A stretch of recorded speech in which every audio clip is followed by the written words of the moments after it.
Hello മക്കൾസ്, number relation അല്ലെങ്കിൽ സംഖ്യാബന്ധങ്ങൾ എന്ന് പറഞ്ഞ ചാപ്റ്ററിൽ നമ്മൾ ഏറ്റവും നിർബന്ധമായിട്ടും പ്രധാനമായിട്ടും അറിഞ്ഞിരിക്കേണ്ട കാര്യമാണ് എന്ത്?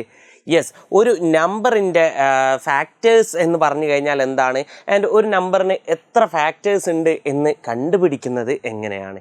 ഈ രണ്ട് കാര്യങ്ങളും നമ്മൾ അറിഞ്ഞിരിക്കേണ്ടതുണ്ട്. സോ ആദ്യമായി നമുക്ക് നോക്കാം എന്താണ് ഒരു നമ്പറിൻ്റെ ഫാക്ടർ എന്ന് പറഞ്ഞു കഴിഞ്ഞാൽ. അതായത് ഇപ്പോൾ 10 എന്ന് പറഞ്ഞ നമ്പർ, ഈ 10നെ നമുക്ക് ഏതൊക്കെ നമ്പർ കൊണ്ട് ഹരിക്കാൻ പറ്റും? ആ നമ്പേഴ്സ് എല്ലാം 10ൻ്റെ എന്താണ്, ഫാക്ടറാണ് അല്ലെങ്കിൽ ഘടകങ്ങളാണ്. അപ്പോൾ നിങ്ങൾ എഴുതി നോക്കൂ, 1 എന്ന് പറഞ്ഞ നമ്പർ കൊണ്ട് ഹരിക്കാം, 2 എന്ന് പറഞ്ഞ നമ്പർ കൊണ്ട് ഹരിക്കാം, 3 കൊണ്ട് പറ്റൂല, 4 കൊണ്ട് ഹരിക്കൂല, 5 കൊണ്ട് പറ്റും, പിന്നെ ഏത് 10 കൊണ്ടേ പറ്റൂ. സോ 10 എന്ന് പറഞ്ഞ നമ്പറിൻ്റെ ഫാക്ടേഴ്സ് ആരൊക്കെയാണ്? 1, 2, 5, 10. ഇതെല്ലാം എന്താണ്, 10ൻ്റെ ഫാക്ടേഴ്സ് ആണ്, ഘടകങ്ങളാണ് എന്ന് നമുക്ക് പറയാൻ പറ്റും. അങ്ങനെയെങ്കിൽ എല്ലാവരും വീഡിയോ പോസ് ചെയ്ത് ഒന്ന് പെട്ടെന്ന് കമൻറ്റ് ചെയ്യൂ, 15 എന്ന് പറഞ്ഞ നമ്പറിൻ്റെ ഫാക്ടേഴ്സ് അല്ലെങ്കിൽ ഘടകങ്ങൾ ആരൊക്കെയാണ്? പെട്ടെന്ന് എല്ലാവരും ഒന്ന് വീഡിയോ പോസ് ചെയ്ത് കമൻറ്റ് ചെയ്തേ. യെസ്, എല്ലാവരും കമൻറ്റ് ചെയ്തിട്ടുണ്ടെന്ന് വിചാരിക്കുന്നു. 15ൻ്റെ ഫാക്ടേഴ്സ് എന്ന് പറഞ്ഞാൽ 15ന് ഏതൊക്കെ നമ്പർ കൊണ്ട് ഹരിക്കാൻ പറ്റും? 1, 3, പിന്നെ ഏതാ 5, പിന്നെ ഏതാ 15. സോ എത്ര ഫാക്ടേഴ്സ് ഉണ്ട്? 4 ഫാക്ടേഴ്സാണ് 15നുള്ളത് എന്ന് നമുക്ക് പറയാൻ പറ്റും. പക്ഷേ എല്ലാ പ്രാവശ്യവും നമുക്ക് ഇങ്ങനെ എഴുതി നോക്കാൻ പറ്റുമോ എത്ര ഫാക്ടേഴ്സ് ഉണ്ട് എന്നുള്ളത്? ഉദാഹരണത്തിന് ഇപ്പോൾ 200 എന്ന് പറഞ്ഞ നമ്പറിന് എത്ര ഫാക്ടേഴ്സ് ഉണ്ട് എന്ന് ഞാൻ നിങ്ങളോട് ചോദിച്ചു കഴിഞ്ഞാൽ നിങ്ങൾ ഇതിന് ഒരുപാട് ഫാക്ടേഴ്സ് ഉണ്ടാവും അല്ലേ? ഘടകങ്ങൾ 1 ഉണ്ടാവും, 2 ഉണ്ടാവും, 4 ഉണ്ടാവും, ഇങ്ങനെ ഒരുപാട് ആൾക്കാരുണ്ടാവും. അപ്പോൾ ഇതൊക്കെ നമുക്കിങ്ങനെ എഴുതി നോക്കാൻ പറ്റുമോ എത്ര ആളുണ്ട് എന്നറിയാൻ? ഇല്ല. അപ്പോൾ ഒരു നമ്പറിന് എത്ര ഫാക്ടർ ഉണ്ട്, ഘടകങ്ങളുണ്ട് എന്ന് അറിയാൻ നമുക്ക് വേറെ എന്തെങ്കിലും ഒരു മെത്തേഡ് യൂസ് ചെയ്തേ പറ്റൂ. ഓക്കെ, സോ ആ ഒരു മെത്തേഡിലേക്ക് നമ്മൾ കടക്കാൻ പോവുകയാണ്. എല്ലാവരും റെഡി ആണല്ലോ? എങ്ങനെയാണ് ഒരു നമ്പറിന് എത്ര ഫാക്ടർ ഉണ്ട് എന്ന് നോക്കാൻ പറ്റുക എന്നുള്ളത് നമുക്കൊന്ന് നോക്കാം. ശരി സാർ, അങ്ങനെയെങ്കിൽ ഇപ്പം ഒരു 2⁵ എന്ന് പറഞ്ഞ നമ്പർ, ഓക്കെ പോട്ടെ. 8 എന്ന് പറഞ്ഞ നമ്പർ, ഇതിന് എത്ര ഫാക്ടർ ഉണ്ട് എന്ന് എങ്ങനെയാ നോക്കാമെന്നോ? 8നെ നമ്മൾ ഘടകക്രിയ പ്രൈം ഫാക്ടറൈസ് എന്ന് പറഞ്ഞൊരു സാധനം ചെയ്യും. അപ്പോൾ 8നെ നമുക്ക് 2⁵ എന്ന് എഴുതാൻ പറ്റും. അപ്പോൾ എല്ലാ മക്കളും വിചാരിക്കും എന്താണ് സർ പ്രൈം ഫാക്ടറൈസേഷൻ എന്ന്? എന്താണ് പ്രൈം ഫാക്ടറൈസേഷൻ എന്ന് ഞാൻ ഒന്നും കൂടി ക്ലിയർ ആക്കുന്നു. ഒരു നമ്പറിന് എത്ര ഫാക്ടർ ഉണ്ട് എന്നറിയാൻ വേണ്ടി നമുക്ക് എല്ലായ്പ്പോഴും അതിങ്ങനെ എഴുതി നോക്കാൻ പറ്റൂല, വേറൊരു ട്രിക്ക് വേണം. ഓക്കെ, ആ ട്രിക്കിലേക്ക് നമ്മൾ കിടക്കുന്നതിൻ്റെ തൊട്ട് മുന്നേ നമ്മൾ അറിഞ്ഞിരിക്കേണ്ടതുണ്ട് എന്താണ് പ്രൈം ഫാക്ടറൈസേഷൻ അല്ലെങ്കിൽ ഘടകക്രിയ എന്നുള്ളത്. ഉദാഹരണത്തിന് ഇപ്പോൾ പ്രൈം ഫാക്ടറൈസേഷൻ ഘടകക്രിയ എന്ന് പറഞ്ഞു കഴിഞ്ഞാൽ നിങ്ങൾക്കറിയാം പ്രൈം നമ്പർ എന്താണ് അല്ലെങ്കിൽ അഭാജ്യസംഖ്യ എന്താണെന്ന് നിങ്ങൾക്കറിയാം. 2, 3, 5, 7, 11 ഇങ്ങനെ പോകുന്ന നമ്പേഴ്സിനെയാണ് നമ്മൾ പ്രൈം നമ്പർ അഭാജ്യസംഖ്യ എന്ന് പറയാം. എന്തുകൊണ്ടാണ് ഇവരെ പ്രൈം നമ്പർ അഭാജ്യസംഖ്യ എന്ന് പറയുന്നത്? കാരണം ഈ നമ്പേഴ്സിനെയൊക്കെ നമുക്ക് ഈ നമ്പർ കൊണ്ടും 1 കൊണ്ടും മാത്രമേ ഡിവൈഡ് ചെയ്യാൻ പറ്റൂ. 2നെ 2 കൊണ്ടും 1 കൊണ്ടും മാത്രമേ ഡിവൈഡ് ചെയ്യാൻ പറ്റൂ. 7നെ 7 കൊണ്ടും 1 കൊണ്ടും മാത്രമേ നമുക്ക് ഡിവൈഡ് ചെയ്യാൻ പറ്റൂ. ഇങ്ങനെയുള്ള നമ്പേഴ്സിനെയാണ് പ്രൈം നമ്പർ അല്ലെങ്കിൽ അഭാജ്യസംഖ്യ എന്ന് പറയുന്നത്. സോ എനിക്കിപ്പോൾ ഏതെങ്കിലും ഒരു നമ്പറിനെ പ്രൈം ഫാക്ടറൈസ് ചെയ്യണം എന്ന് വിചാരിക്കുക. 100 എന്ന് പറഞ്ഞ നമ്പറിനെ എനിക്ക് പ്രൈം ഫാക്ടറൈസ് ചെയ്യണം അല്ലെങ്കിൽ ഘടകക്രിയ ചെയ്യണം എന്ന് പറഞ്ഞാൽ അതിൻ്റെ അർത്ഥം എന്താണെന്ന് വെച്ച് കഴിഞ്ഞാൽ ഈ 100 എന്ന് പറഞ്ഞ നമ്പറിനെ ഈ പ്രൈം നമ്പർ അല്ലെങ്കിൽ അഭാജ്യസംഖ്യ ഉപയോഗിച്ച് മാത്രം എഴുതുക. അതിനെയാണ് പ്രൈം ഫാക്ടറൈസേഷൻ അല്ലെങ്കിൽ ഘടകക്രിയ എന്ന് പറയുന്നത്. ശരി, അതെങ്ങനെയാണ് ചെയ്യാൻ നോക്കുക. ആൻഡ് അത് കഴിഞ്ഞിട്ടാണ് അതുപയോഗിച്ച് എങ്ങനെ ഒരു നമ്പറിന് എത്ര ഫാക്ടർ ഉണ്ട് എന്ന് നമ്മൾ കണ്ടുപിടിക്കാൻ പോകുന്നത്. സോ എനിക്ക് 100 എന്ന് പറഞ്ഞ നമ്പർ ഉണ്ട് എൻ്റെ കയ്യിൽ. ഈ 100നെ എനിക്ക് എങ്ങനെ എഴുതാൻ പറ്റും നിങ്ങൾ പറ? 100നെ വേണമെങ്കിൽ സാറിന് എന്ത് ചെയ്യാം? 50 × 2 എന്ന് എഴുതാം അല്ലേ? 50 × 2 എന്ന് എഴുതാൻ പറ്റും. ഓക്കെ സാർ, ഒരു പ്രശ്നവുമില്ല. അപ്പോൾ ഈ 2 എന്ന് പറഞ്ഞു കഴിഞ്ഞാൽ എന്തായി? ഒരു പ്രൈം നമ്പർ അഭാജ്യസംഖ്യയായി അല്ലേ? ഈ 2നെ എനിക്ക് വെറുതെ 1 × 2 എന്നല്ലാണ്ട് വേറെ ഏതെങ്കിലും രീതിയിൽ എഴുതാൻ പറ്റുമോ? ഒരിക്കലുമില്ല.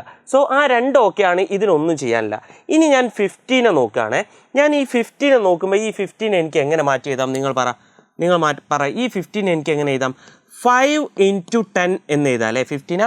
അപ്പോൾ നിങ്ങൾ നോക്കൂ, ഇവിടെ വീണ്ടും എന്ത് വന്നു? ഒരു അഭാജ്യസംഖ്യ അല്ലെങ്കിൽ എന്താണ് പ്രൈം നമ്പർ വന്നു. ഇവനെ ഇനി വേറെ ഏതെങ്കിലും രീതിയിൽ മാറ്റി എഴുതാണ്ടോ? ഇല്ല. സോ ഈ 5നെ ഞാൻ അവിടെ നിർത്തി. ബാക്കി ഞാൻ 10നെ നോക്കുകയാണ്. 10നെ നോക്കിയപ്പോൾ എനിക്ക് മനസ്സിലായി ഇതിനെ എങ്ങനെ എഴുതാം? 2 × 5 എന്ന് എഴുതാം. ഇവിടെ ഞാൻ നോക്കുമ്പോൾ ഈ 2നെ എനിക്ക് ഇനി ഒന്നും ചെയ്യാൻ പറ്റൂല. ഇത് ഓൾറെഡി പ്രൈം നമ്പർ അഭാജ്യസംഖ്യയായി. ഈ 5 എന്തായി? പ്രൈം നമ്പർ അഭാജ്യസംഖ്യയായി. ഇങ്ങനെ താഴോട്ട് നമ്മൾ ഇങ്ങനെ ഹരിച്ച് വരുമ്പം എന്താണ് ഫുള്ള് പ്രൈം നമ്പർ അല്ലെങ്കിൽ അഭാജ്യസംഖ്യ ആവുന്നവരെ നമ്മൾ ഇത് ചെയ്തുകൊണ്ടിരിക്കണം. ഇവിടെ ഇപ്പോൾ 6 അതിനെ നിങ്ങൾ എന്ത് ചെയ്യാനും വീണ്ടും താഴോട്ട് 2 × 3 എന്ന് എഴുതുമായിരുന്നു. അപ്പോൾ ഇത് രണ്ടും എന്തായി അഭാജ്യസംഖ്യ പ്രൈം നമ്പറായി. അങ്ങനെ എല്ലാവരും പ്രൈം നമ്പർ ആകുന്നവരെ നമ്മൾ എന്ത് ചെയ്യും ഇത് തുടങ്ങും. അങ്ങനെയെങ്കിൽ ഈ 100 ഇല്ലേ മക്കളെ, നമ്മൾ തുടങ്ങിയ ഈ 100നെ നമുക്ക് എങ്ങനെ എഴുതാൻ പറ്റുന്നു നിങ്ങൾ പറ. ഈ പറഞ്ഞ 2, 5, 2, 5 അതായത് 2 × 5 × 2 × 5 എന്ന് നമുക്ക് എഴുതാൻ പറ്റും. 2 × 2 എന്ന് പറഞ്ഞു കഴിഞ്ഞാൽ എന്താ 2ൻ്റെ സ്ക്വയറാണ്. പിന്നെ എന്താ ഉള്ളത് 5 × 5 എന്ന് പറഞ്ഞു കഴിഞ്ഞാൽ എന്താ 5ൻ്റെ സ്ക്വയറാണ്. സോ ഈ 100നെ നമുക്ക് എങ്ങനെ എഴുതാം 2ൻ്റെ സ്ക്വയർ × 5ൻ്റെ സ്ക്വയർ എന്ന് എഴുതാം. അപ്പോൾ നിങ്ങൾ നോക്കൂ, ഈ 100നെ ഞാൻ ഈ 2 എന്ന് പറഞ്ഞേയും 5 എന്ന് പറഞ്ഞേയും അഭാജ്യസംഖ്യ ഉപയോഗിച്ച് മാത്രം റെപ്രസെൻ്റ് ചെയ്ത് എഴുതിയില്ലേ. ഈ ഒരു പരിപാടിക്കാണ് നമ്മൾ എന്ത് വിളിക്കുന്നത് പ്രൈം ഫാക്ടറൈസേഷൻ അല്ലെങ്കിൽ ഘടകക്രിയ എന്ന് വിളിക്കുന്നത്. ആർക്കെങ്കിലും മനസ്സിലാവാത്തതുണ്ടോ? ഇല്ല സാർ. അങ്ങനെയെങ്കിൽ ഈ ഒരു 100 എന്ന് പറഞ്ഞ നമ്പറിന് എത്ര ഫാക്ടേഴ്സ് ഉണ്ട് അല്ലെങ്കിൽ ഘടകങ്ങളുണ്ട്? ആർക്ക് 100 എന്ന് പറഞ്ഞ നമ്പറിന് എത്ര ഫാക്ടേഴ്സ് ഉണ്ട്, ഘടകങ്ങളുണ്ട് എന്ന് ചോദിച്ചു കഴിഞ്ഞാൽ എങ്ങനെയാണ് അത് കണ്ടുപിടിക്കുക? ആ ഒരു ട്രിക്ക് എന്താണ്? അതിലേക്ക് ഇനി നമുക്ക് കിടക്കാം. കാരണം നമുക്കിപ്പോൾ അറിയാം എന്താണ് പ്രൈം ഫാക്ടറൈസേഷൻ ഘടകക്രിയ, അതെങ്ങനെയാണ് ചെയ്യുക എന്ന് നമുക്കറിയാം. സോ ഈ 100ന് എത്ര ഫാക്ടർ ഉണ്ട്, ഘടകമുണ്ട് എന്നറിയണമെങ്കിൽ 100ന് ആദ്യം ഘടകക്രിയ പ്രൈം ഫാക്ടറൈസേഷൻ ചെയ്യണം. അത് നമ്മൾ ചെയ്തു കഴിഞ്ഞു. എങ്ങനെ 2² × 5² ആണ് സാറേ. എന്താണ് 2² × 5² ആണ്. ഇത് വെച്ചിട്ട് നമ്മൾ കണ്ടുപിടിക്കും എങ്ങനെ 100ന് എത്ര ഫാക്ടർ ഉണ്ട്. അതെങ്ങനെയാണെന്ന് വെച്ച് കഴിഞ്ഞാൽ ഈ 2ൻ്റെ മുകളിലെ നമ്പർ ആരാ 2 ആണ് അല്ലേ. സോ ആ 2നേക്കാട്ടിൽ 1 കൂട്ടുക, എത്ര 3. ഓക്കെ, ഇൻറ്റു ഈ 5ൻ്റെ മുകളിൽ ഒരു നമ്പർ ഉണ്ട് ആരാ 2 ആണ്, അതിനെക്കാട്ടിൽ 1 കൂട്ടുക, എത്ര 3. സോ 3 × 3 എത്ര ഫാക്ടേഴ്സ് ഉണ്ട് എന്ന് നമുക്ക് പറയാൻ പറ്റും. 9 ഫാക്ടേഴ്സ് ആണ് 100-നുള്ളത് എന്ന് നമുക്ക് പറയാൻ പറ്റും. സോ ഒരു നമ്പറിന് എത്ര ഫാക്ടർ ഉണ്ട്, ഘടകം ഉണ്ട് എന്ന് ചോദിച്ചു കഴിഞ്ഞാൽ മക്കൾ എന്താ ചെയ്യേണ്ടത്? ആ നമ്പറിനെ ആദ്യം പ്രൈം ഫാക്ടറൈസേഷൻ ചെയ്യണം അല്ലെങ്കിൽ ഘടകക്രിയ ചെയ്യണം. എന്നിട്ട് എന്താ ഇതിൻ്റെ മുകളിലതിനോട് 1 കൂട്ടുക, ഇതിൻ്റെ മുകളിലതിനോട് 1 കൂട്ടുക. ചിലപ്പോൾ ഇവിടെ എന്താ ഒരു 7⁵5 ഉണ്ടാവും. അപ്പോൾ നിങ്ങൾ എന്താ ചെയ്യേണ്ടത്? ഇവിടെ 5 അല്ലേ. സോ 3 × 3 × 5 ആണോ? അല്ല, 6 എന്ന് കൊടുക്കണം. സോ ഇങ്ങനെയാണ്. ഒന്നുകൂടി പറയുന്നു, ഇതെങ്ങനെയാണ് ചെയ്യുക? ഒരു നമ്പറിന് എത്ര ഫാക്ടേഴ്സ് ഉണ്ടെന്ന് ചോദിച്ചു കഴിഞ്ഞാൽ അതിനെ ഘടകക്രിയ പ്രൈം ഫാക്ടറൈസ് ചെയ്യണം. ആൻഡ് അത് കഴിഞ്ഞിട്ട് ഈ പറഞ്ഞൊരു മൾട്ടിപ്ലിക്കേഷൻ ചെയ്യണം. ശരി, ഒരൊറ്റൊന്നും കൂടി ഞാൻ ചെയ്യാണ്. 200 എന്ന് പറഞ്ഞ നമ്പറിന് എത്ര ഫാക്ടേഴ്സ് ഉണ്ട്, അല്ലെ വേണ്ട 250 എന്ന് പറഞ്ഞ നമ്പറിന് എത്ര ഫാക്ടേഴ്സ് ഉണ്ട് എന്ന് ഞാൻ നോക്കുകയാണ്. സോ 250നെ എനിക്ക് എങ്ങനെ എഴുതാം? അപ്പോൾ നിങ്ങൾ പറയും, കുറച്ച് കുട്ടികൾ പറയും സാറേ 25 × 10 250 ആണ്. വേറെ കുറച്ച് കുട്ടികൾ പറയും സാറേ 5 × 50 250 ആണ്. ഇതിൽ ഏത് സ്റ്റെപ്പാണ് ഞങ്ങൾ ആദ്യം എഴുതേണ്ടി? നിങ്ങൾ എങ്ങനെ എഴുതിയാലും നിങ്ങൾ ലാസ്റ്റ് എന്തേത്തു? ഒരേ ഉത്തരത്തിലെത്തു. ഓക്കെ ആണല്ലോ.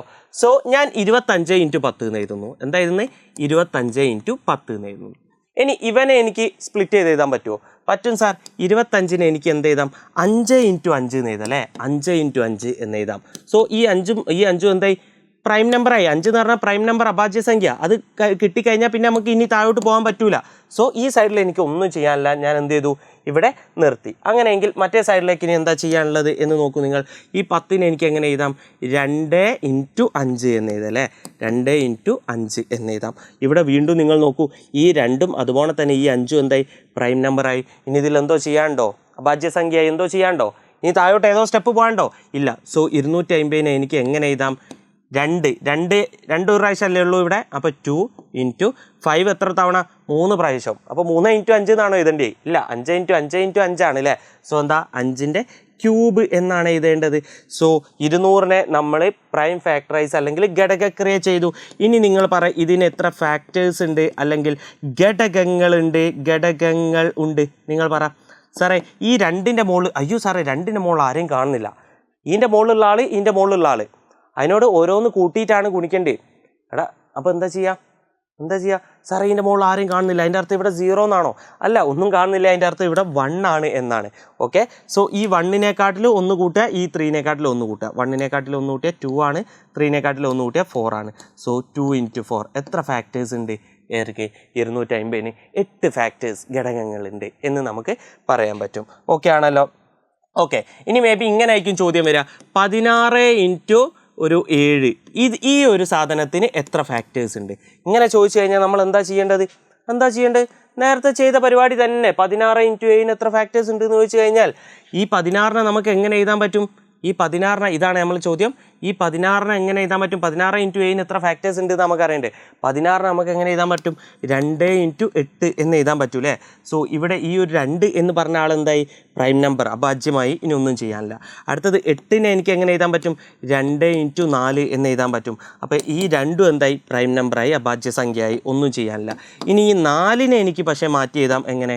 2 ഇൻറ്റു 2 എന്ന് എഴുതാം. 2 ഇൻറ്റു 2 എന്ന് എഴുതാം. ഇനിയിപ്പോൾ ഇവിടെ എന്തോ മാറ്റാനുണ്ടോ? ഒന്നും മാറ്റാനില്ല. സോ ഇവിടെ പ്രൈം നമ്പർ നിർത്തി, ഇവിടുന്ന് സ്പ്ലിറ്റ് ചെയ്തു, വീണ്ടും എന്ത് വന്നു? പ്രൈം നമ്പർ, അഭാജ്യ സംഖ്യ വന്നു, നിർത്തി. സോ ഇത് 16നാണ് ചെയ്തു വന്നത്. ഇനി അതുപോലെ 7നെ ചെയ്യണ്ടേ? 7 ഒന്നും ചെയ്യാനില്ല സാറേ. 1 ഇൻറ്റു 7 എന്നല്ലാണ്ട് ഒന്നും ചെയ്യാൻ പറ്റില്ല. 7 എന്താ? ഓൾറെഡി ഒരു പ്രൈം നമ്പറാണ്. അങ്ങനെയെങ്കിൽ ഈ 16 ഇൻറ്റു 7നെ എനിക്ക് എങ്ങനെ എഴുതാൻ പറ്റും? 16 ഇൻറ്റു 7 ഈക്വൽ ടു, ഇവിടെ 2 എത്ര പ്രാവശ്യം വന്നു? 1 2 3 4. അപ്പോൾ 2⁴ ഇൻറ്റു പിന്നെ എന്താ ഉള്ളത്? പിന്നെ വന്ന് 7 ആണ് അല്ലേ പ്രൈം. സോ 7 എന്ന് വെച്ച് കഴിഞ്ഞാൽ 7⁻1. അങ്ങനെയെങ്കിൽ ഇതിന് എത്ര ഫാക്ടേഴ്സ് ഉണ്ടാവും നിങ്ങൾ പറ? 4 ആണ്. അപ്പോൾ 5 ഇൻറ്റു 1 ആണ്. അപ്പോൾ 2. എത്ര ഫാക്ടേഴ്സ് ഉണ്ട്? 10 ഫാക്ടേഴ്സ് ഉണ്ട്. അങ്ങനെയെങ്കിൽ നിങ്ങൾക്ക് 2 ഹോംവർക്ക് തരാൻ ഞാൻ ആഗ്രഹിക്കുകയാണ്. 2 ഹോംവർക്ക് തരാൻ. ഇതിന് 2നും നിങ്ങൾ ആൻസർ ചെയ്യുന്നതിലൂടെ നിങ്ങൾക്ക് എന്താ? ഈ ഒരു ഏരിയയിൽ നിന്നുള്ള ഒരൊറ്റ മാർക്ക് പോലും പോവില്ല. ആദ്യമായിട്ട് എനിക്കറിയേണ്ടത് 360 എന്ന് പറഞ്ഞ നമ്പറിന് എത്ര ഫാക്ടേഴ്സ് ഉണ്ട് അല്ലെങ്കിൽ ഘടകങ്ങളുണ്ട്. ഓക്കെ, ഘടകങ്ങൾ ഉണ്ട് എന്നാണ് എനിക്കറിയേണ്ടത്. അടുത്ത എനിക്കറിയേണ്ടത് ഒരു 25 ഇൻറ്റു 35 ഇതിനെത്ര ഫാക്ടേഴ്സ് ഉണ്ട്? ഘടകങ്ങളുണ്ട്. ഇത് രണ്ടും നിങ്ങൾ എന്ത് ചെയ്യണം? നിർബന്ധമായിട്ടും കമൻറ്റ് ചെയ്യണം. എങ്കിൽ മാത്രമേ നിങ്ങൾക്കിത് പഠിച്ച് എന്ന് ഞാൻ വിശ്വസിക്കൂ. സോ ഇതെല്ലാവരും സെറ്റാക്കുക, അടിപൊളിയായിട്ട് കമൻറ്റ് ചെയ്യുക. ആൻഡ് എങ്ങനെ ഉണ്ടായിരുന്നു കാര്യങ്ങളൊക്കെ മനസ്സിലാവുന്നതും കൂടി കമൻറ്റ് ചെയ്യുക. Okay, see you, by.